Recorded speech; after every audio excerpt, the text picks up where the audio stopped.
Hello, welcome to the Dollhouse. I am the doll, and guess what, y'all? The Plain Janes, they are at it again, trying to throw a monkey wrench in pretty privilege. They want to end pretty privilege. I read an article today in MSN. I'm going to read it to you. It's called Why It's Time to End the Pretty Privilege Era. I'd never heard of the term pretty privilege until this week. Apparently, the hashtag has over 250 million views on TikTok. Just wait till they see what we're doing over here in the exoticals community. And it's a phrase coined by the internet to describe the benefits of being the kind of pretty that conforms to society's so-called beauty ideals. I first came across it after reading comments about a viral TikTok loaded by 30-year-old New Yorker Melissa Weaver. Melissa had gone for a job interview for the job of her dreams. One that she knew she was qualified for, and one that she was told by the recruiter fit her skill set perfectly. However, Melissa was rejected for the vice presidency role because she didn't look pretty enough. In the video, Melissa explains that after thinking that the interview was a huge success, she was told that she didn't get the job because she hadn't put enough effort into her appearance. I'm going to play Melissa's story. So I interviewed for a job earlier this week. The interview went so well. Every question she had, I had a great answer for. I used to work in recruitment. I know how to interview. My background and experience align perfectly with what the role entails.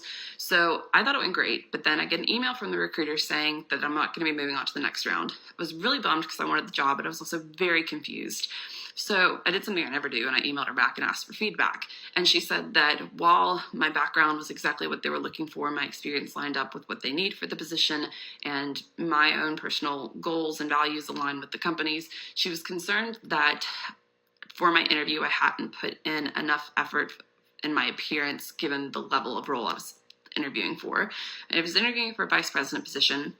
And now my appearance, I had done a blowout for my hair. I had on a nice top, a blazer, some earrings, but I only had on chapstick. I didn't have any makeup because I don't really wear a lot of makeup, not to be quirky. I just don't. So my question is, does not wearing makeup for women to job interviews or to jobs make it seem like they aren't putting as much effort or care into their job? Yes, Melissa, yes. That's exactly what it seems to me. And I'm going to explain more on that later. She said she did a blowout for her hair. She had on a nice top, a blazer, and some earrings, but she only had on chapstick. So she showed up with a blowout, probably a blazer of the wrong color, the wrong cut, a nice top, and some earrings, but I only had on chapstick. I didn't have any makeup on because I don't really wear a lot of makeup. Not to be quirky, I just don't. Okay, so she asked us, and the author continues by saying, I was astonished that as a society, we are still conditioned to believe that we have to conform to a set of out-of-date beauty ideals that require us to look a certain way in a job interview. Yes, as a matter of respect to ourselves, as well as our colleagues, we should look presentable and, of course, be clean. But is a lack of lipstick really enough not to hire someone? Is corporate America still that behind? This appearance-fixed society makes me, yes, even me, the de facto beauty editor, take a deep breath of dismay. And now add the barrage of overly perfect filters on TikTok and Instagram. I fear that the pressure of looking a certain way will just get worse. In this so-called age of inclusivity and diversity, we should be putting those archaic societal beauty standards to bed. Do men get turned down for a job if they don't use concealer to cover up their dark circles? Of course not. Yes, wearing lipstick can make a lot of us feel better. Makeup often gives us a coat of armor. Put a pin in that. Makeup often gives us a coat of armor, a spring in our step, an extra jolt of confidence, and of course, for that reason, wear it. But it should be about choice, and it is about choice. You can choose to go the extra mile, or you can choose not to. You might say that this opinion is a bit rich coming from a beauty editor working in an industry that relies on lipstick sales. However, during my career, I've always worked hard to encourage women to celebrate what makes them unique. And if that's going makeup free, then so be it. Lipstick or no lipstick, we should be looking at the traits that make us clever, caring, honest, brave. not whether we look like a sexy, polished, and glossy character from Suits. It's up to society to challenge these internalized biases. We must all be on a level playing field, whatever we look like. Pretty privilege, it's time we made it stop. Well, ma'am, crank it up. For someone interviewing in a high-level position, they want to see that you go the extra mile for yourself. If you're not using your own pretty privilege, your own feminine strengths, everyone, not men, not just women, they're going to look at you and wonder, what's wrong with her? Why isn't she using her finesse? It's like Usain Bolt running in a race at 50%, knowing that he could go a full 100% and beat everyone, but he's only going to go 50% because, he just really doesn't like to push himself all that hard. He doesn't want to do the extra work. It's like having a cozy, organized, state-of-the-art home inside, but then the outside, the facade is all broken down, bricks crumbling, grass overgrown, the curb and the driveway all crushed up and dirty and gross. The roof needing repair. What does it matter that the inside is so good, but the outside, you don't do the extra bit to show up and present your strengths? It tells me that if you're not putting in that extra effort for yourself, you're definitely going to be lackadaisical in my business, on my team. Okay? There are tools of influence that she's not using. And of course, she's not going to be the strongest candidate. Like I said, she has no finesse. The magic of femininity, it allows us to be a bit more creative. And we get to use glamour. Glamour, the root of that word is magic. Feminine magic, part of that is being creative with our appearance. Even in the workspace, when you're dealing with other women, you don't just want to show up as bland and cold looking, especially if you could be in a position of power over them. Because it just means that you don't have any chill. You don't pamper yourself. It doesn't look like you go to the spa. You're not into comfort.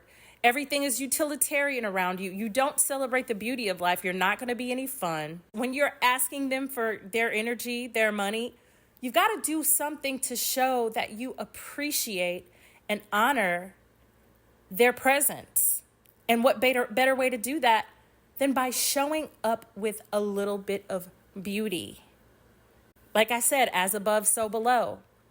If you don't put in that extra bit for your appearance, there's something off balance with you inside. You may be putting in a lot of effort somewhere else, and it doesn't mean that you're a bad person. Maybe you just want to put more effort into hard labor or middle management, or you want to put in, a lot more effort in low wage jobs because you feel it more at home there. It's not about the flashy things for you. It's not about relating to other people. You want to be accepted as is. Even though you may be clean, it's totally fine to look like you just rolled out of bed and showed up. You put on a nice blazer. You had on a nice blouse. It just wasn't enough for her, and it's really not going to be enough for most people. And I have said this before, and I'm not taking it back. I don't trust people that don't put the effort into their appearance, because they turn around and say things like this. My ex-best friend, she was the pretty best friend. First part of it is I was actually not even ugly. The only difference between me and her was she was light-skinned and Hispanic, and I was black. And the effects of literally being in the shadow of somebody literally destroyed my self-esteem for literal years. I literally felt like I didn't even have an identity because every time people would see me, they would be like, oh, you're so-and-so's best friend? And no, I cannot blame her, but she definitely did not make the experience any better. And people literally would argue with her and be like, shut the F up with your ugly ass best friend. And ultimately, it had got me in a space in my life where I felt like I would never be deemed as beautiful because I wasn't light skinned and I didn't have long curly hair or a big butt. I was just, a little scrawny little black girl. Now that I'm older and I think about it, I just, I cry for little Aaliyah because I did not deserve that. I did not deserve that at all. And I did not deserve to have a friend that didn't defend me or make me feel like I was beautiful. It was just always about her. Now, I'm just so happy for myself that I know that I'm beautiful and I do not need to be light skinned or Hispanic to be beautiful. And if you have a friend like that, please get a new friend. This girl is complaining about a friend that made her feel ugly, in her opinion. And that is an external locus of control. That is her relinquishing her feelings, the control of her feelings, and relinquishing the control of her beauty to someone else. That either you have it or you don't. Either you have an internal locus of control and know that, I can switch this up. I can increase my beauty. I can work out. That's the big one that most people struggle with. The exercise, the working out, the losing the weight. I can lose the weight. I can do the things that make sure that my hair, skin, teeth, nails, they look in good shape. I can do the things to make sure that my hair is flattering, that my clothing selections are flattering. And honey, it does not take a lot of money to do that. It takes effort. Trying. There's a style that everyone can maintain on their own. Everyone can embrace their own style, their own hair if they can afford enhancements. You can really maximize your beauty on a budget and put in the effort. Now, this girl, she's interviewing for a vice president position. She's not starting at the bottom. So I'm sure she has a bit more budget. So it looks even worse for her not to do anything. Baby, put on the makeup, put on a little bit of something. Make sure that if you're going to Alicia Keys it and just, do the natural look, make sure that your hair, your outfit, everything else is on point. Play up your natural features if you don't want to wear a lot of makeup. Do the other things that you don't have to do every morning. But put in some effort. Yes, that is the double standard. But the double standard also results in benefits that men can't access, that we can. We can look like one of the founding fathers, straight up Benjamin Franklin, and then throw on some makeup and turn around and give face.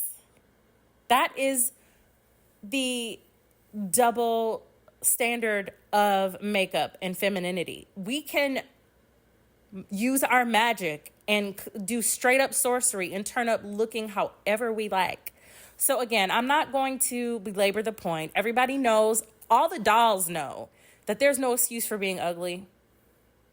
It's either you don't want to lose the weight and you don't want to put in the work. Now, if you have severe physical disabilities, it's totally understandable.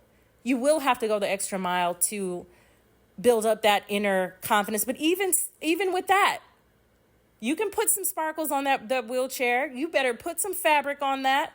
Go the extra mile. That's all that I'm saying. So I really do hope this is helpful and that it makes sense. Okay? As above, so below, honey. 48 laws of power.